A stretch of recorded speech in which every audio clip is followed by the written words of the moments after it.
Could this be the replacement for my Ferrari 360? Today, we're going over one of the top contenders to replace the Ferrari 360 in the DGL Drives YouTube channel. So let's have a look. Good afternoon. Your mum looks like Kim Jong-un. I don't know what I'm on about. This is a Ferrari 458 Italia, a 4.5 litre naturally aspirated V8, and designed by Pininfarina from 2010. Rosso Corsa Nero leather interior. But you don't want to hear me talk about it. Let's get it out. This car always impresses me, so let's just jump in and see what we think and whether it'll fire up. Oh. Get in and see what happens. Has me on in a matter of weeks. Let's see whether we've got life.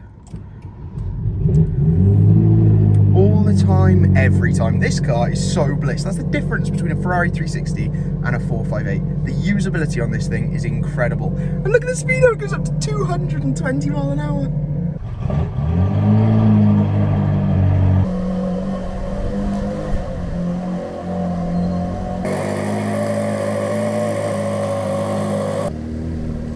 Right, look at this. I'm going to show you something first. I didn't realise it was a problem, but now it's a problem.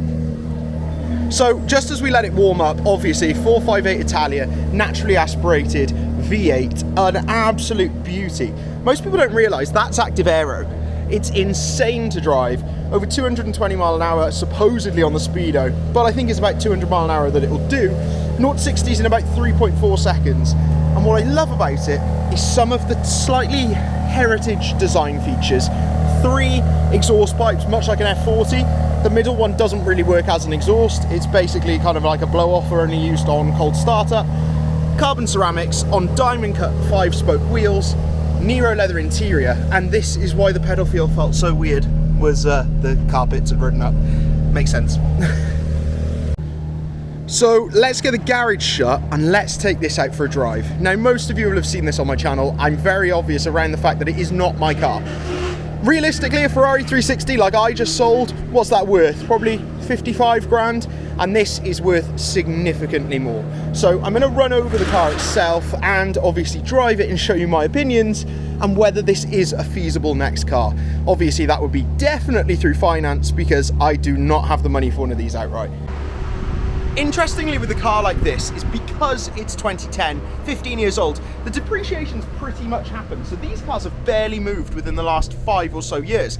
Talking to Tom Hartley or Carl Hartley, they actually speak about how they think these will start appreciating in low mileage examples. This one has 31,000 miles and has a very desirable spec, being Rosso Corsa or resale red, and it has the carbon buckets, which, let me just show you if you haven't seen them. They are incredible. They're a 15k extra, and if the car doesn't have it, well, it's worth a fraction on the retail market. So let's have a little look. So obviously, as I just dictated, the other thing to talk about is Scuderia shields are present on this car, and a little plug for the channel there, we can see these beauties, fully carbon backed race seats. Now the car's not been driven for a little while, hence why I'm warming it up, and well, as soon as it's ready to go, we're ready to go.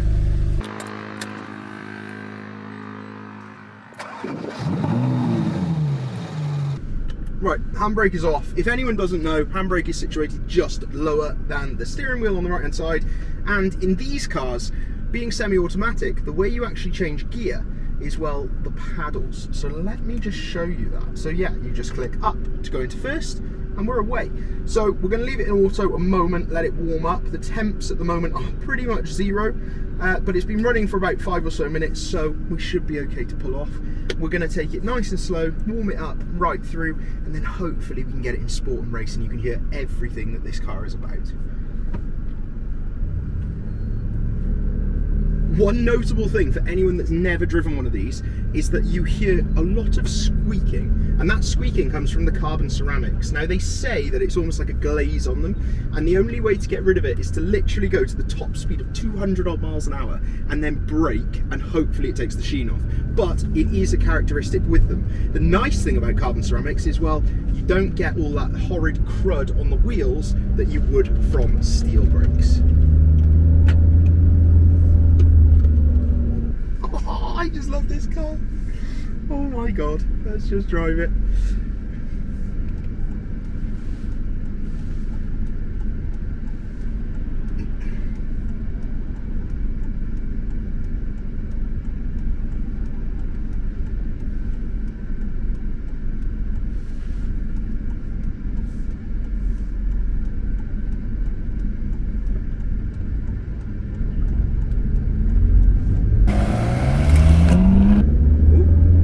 Oh my God, I am sat in what in my eyes is an absolute legend.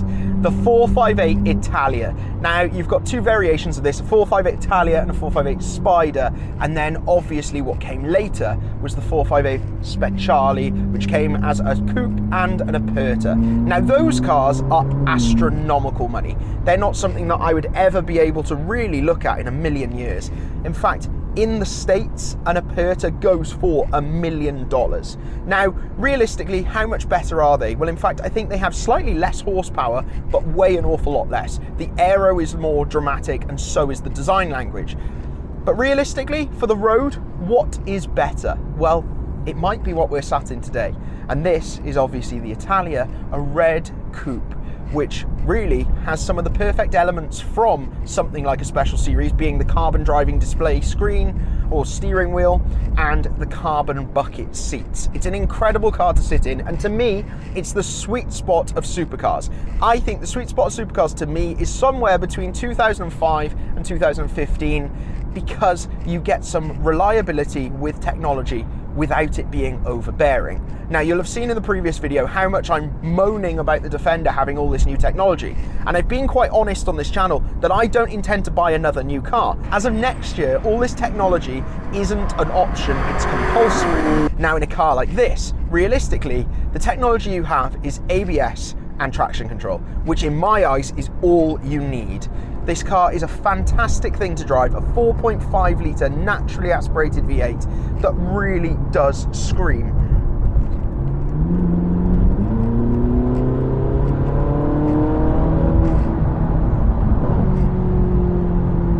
And it's in race, hence the shifts. I'm not being that aggressive. It's an incredible, incredible car to drive, and it's nice to know in any situation like an overtake like that, the power is where you need it. It's incredible to drive. If you haven't driven a Ferrari, well, I mean, that sounds so first world to say, oh, well, if you haven't driven a Ferrari, but the characteristics are very different to any other car. If you jumped into this out of a hatchback or in an SUV, you would be surprised at the steering feel. The steering in this is inherently sensitive. It's a great feeling after you've been in it for about 30 to 40 seconds.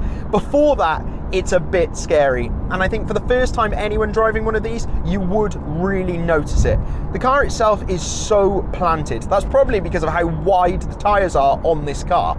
You've got these beautiful 5-spoke diamond cut wheels on this, which to me are my best factory optioned choice when it comes to wheels.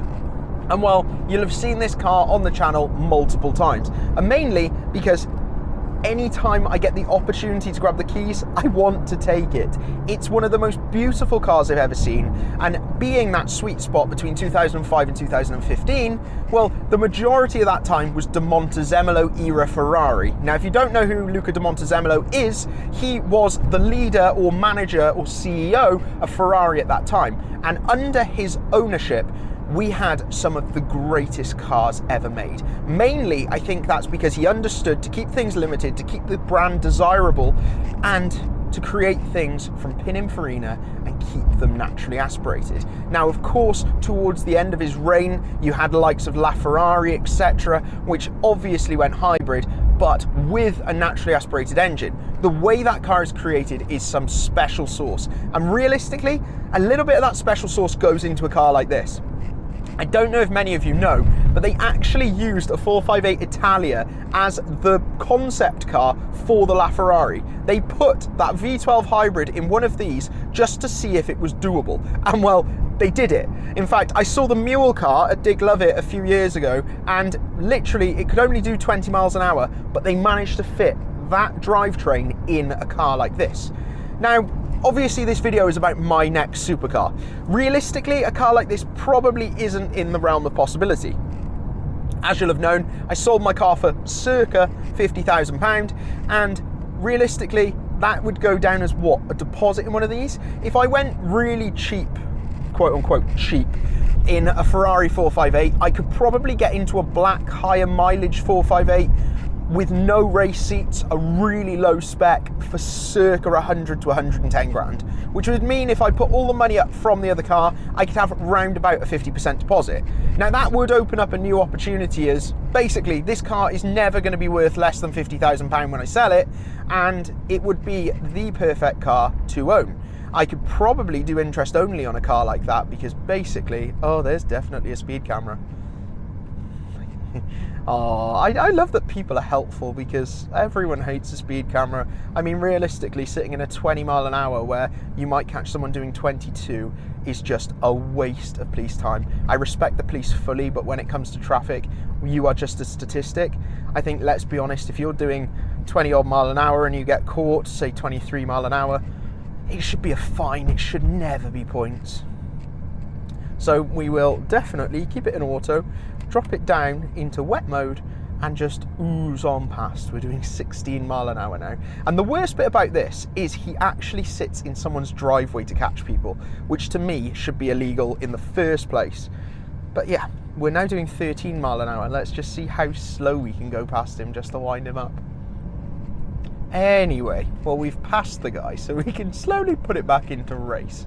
And realistically, we're not doing over the speed limit anyway, but you have this level of anxiety when you see them, and you just don't want to get done for something that realistically is just a lapse of, well, concentration realistically.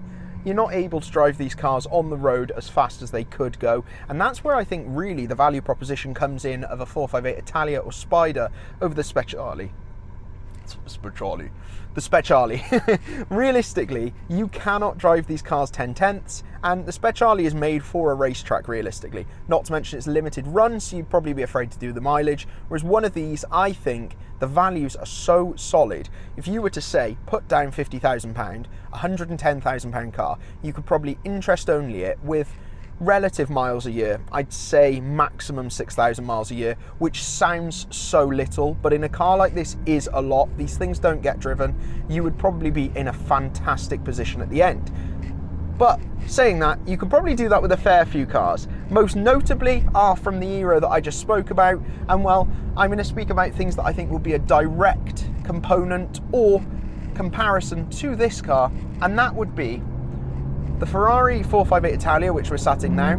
You could probably get into a 488 GTB for similar money, but would you want one is another question entirely. And then you've got your 991.1 GT3 or GT3 RS, and then the Lamborghini Huracan. Now the temptation is to go a little bit older, and I could probably buy something almost outright, and that would be circa the 50 to 70,000 pound, and be looking at a Ferrari F430 or a Huracan, or maybe even a GT3. No, I can't afford a GT3 still, ignore me on that one.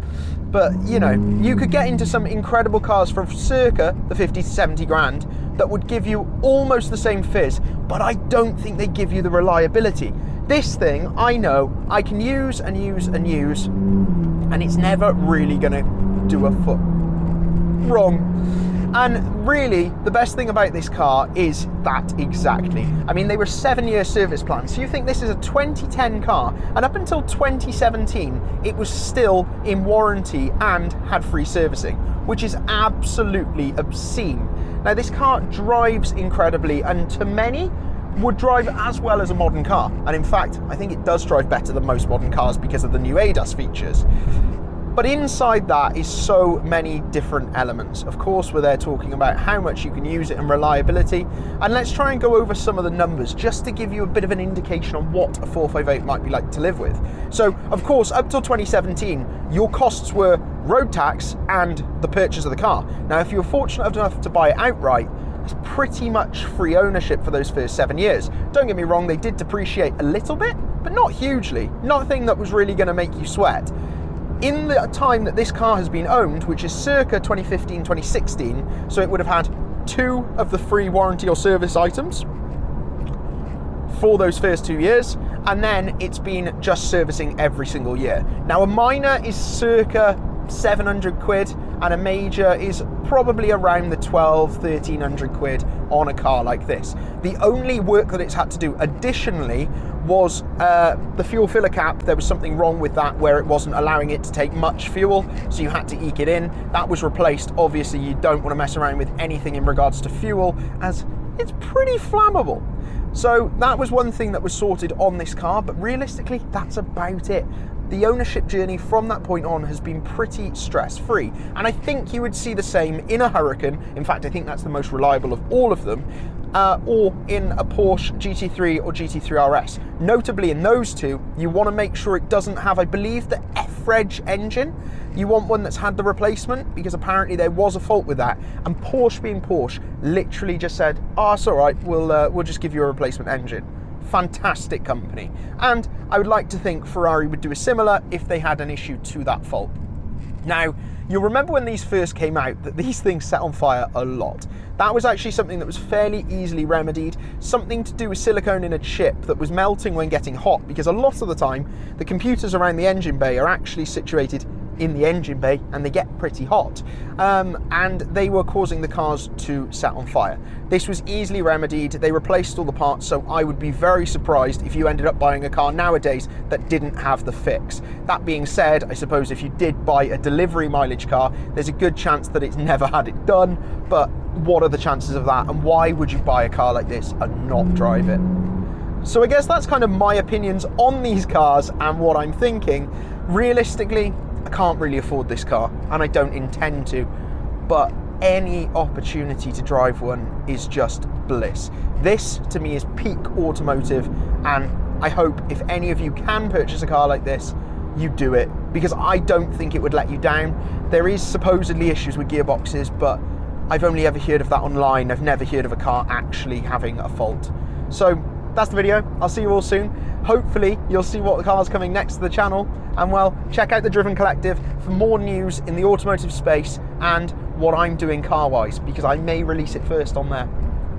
So see you soon.